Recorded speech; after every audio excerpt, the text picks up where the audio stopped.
ವೈದ್ಯಕೀಯ ನಿಗಮದ ಹಗರಣದ ವಿಚಾರವನ್ನು ನೋಡಿ, ಈ ದೇಶದಲ್ಲಿ ಕೇಂದ್ರದಲ್ಲಿ BJP ಸರ್ಕಾರ ಅಧಿಕಾರಕ್ಕೆ ಬಂದ ಮೇಲೆ ಸ್ವಾಯತ್ತ ಸಂಸ್ಥೆಗಳನ್ನು ದುರುಪಯೋಗ ಮಾಡಿಕೊಳ್ತಾ ಇರ್ತಕ್ಕಂಥದ್ದು ED, CBI, IT ಮತ್ತು ಇತ್ತೀಚೆಗೆ ಚುನಾವಣೆ ಆಯೋಗ ಸಹಿತ ಇವರು ತಮ್ಮ ಸ್ವಾರ್ಥಕ್ಕಾಗಿ ಬಳಸಿಕೊಂಡು ಪ್ರತಿಪಕ್ಷಗಳ ಧ್ವನಿಯ ಹತ್ತಿಕ್ಕಬೇಕು ಅಂತೇಳಿ ಹೇಳಿ ಇವತ್ತು ಬರೀ ವಿರೋಧ ಪಕ್ಷದಲ್ಲಿದ್ದಂಥ ನಾಯಕರುಗಳ ಮನೆ ಮೇಲೆ ರೇಡ್ ಮಾಡಿಸುವಂಥದ್ದು, ಅವರಿಗೆ ಹೆದರಿಸುವಂಥದ್ದು, ಬೆದರಿಸುವಂಥದ್ದು ಇವತ್ತು ನಡೀತಾ ಇರತಕ್ಕಂಥದ್ದು ಜನರ ಕಣ್ಮುಂದೆ ಇದೆ.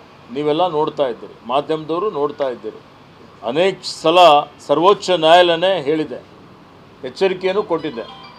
ED ಮಾಡ್ತಿರ್ತಕ್ಕಂಥದ್ದು ಇವತ್ತು ಎಲ್ಲ ನಿಯಮಗಳನ್ನು ಬಿಟ್ಟು ಇವರು ಇವತ್ತು ಉದ್ದೇಶಪೂರ್ವಕವಾಗಿ ಮಾಡ್ತಾ ಇದ್ದಾರೆ ಅನ್ನುವಂಥ ಕಿರುಕುಳ ಕೊಡ್ತಾ ಇದ್ದಾರೆ, ರಾಜಕೀಯ ದುರುದ್ದೇಶಕ್ಕೆ ಅದು ಬಳಕೆ ಆಗ್ತಾ ಇದೆ ಅಂತೇಳಿ ತಮ್ಮ ಅಭಿಪ್ರಾಯವನ್ನು ಕೊಟ್ಟಿದೆ. ಹೀಗಾಗಿ ಇವತ್ತು ED, IT ದಾಳಿಗಳೇನಾಗ್ಬಿಟ್ಟಿದೆ ಅಂತೇಳಿದರೆ ರಾಜಕೀಯ ವಸ್ತುಗಳಾಗಿದೆ. ಮತ್ತು ಇವೆಲ್ಲ ಸ್ವಾಯತ್ತ ಸಂಸ್ಥೆಗಳು BJPಯ ಕೈಗೊಂಬೆ ಆಗಿ, BJPದೊಂದು ಮೋರ್ಚಾ ಥರ, ಈಗೇನು ಅನೇಕ ವಿಭಾಗಗಳಿದಾವಲ್ಲ ಆ ರೀತಿಯಲ್ಲಿ ಇವರು ಇವತ್ತು ನಡ್ಕೊಳ್ತಾ ಇರ್ತಕ್ಕಂಥದ್ದು. ಇದು ಪ್ರಜಾಪ್ರಭುತ್ವ ಮತ್ತು ಸಂವಿಧಾನಕ್ಕೆ ಮಾಡುವಂಥ ಅಪಚಾರ ಅನ್ನುವಂಥ ಮಾತನ್ನು ನಾನು ಹೇಳಲಿಕ್ಕೆ ಬಯಸ್ತೀನಿ. ಜನ ಅರ್ಥ ಮಾಡಿಕೊಂಡಿದ್ದಾರೆ.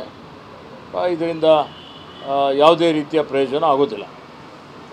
Sir, HMD denotification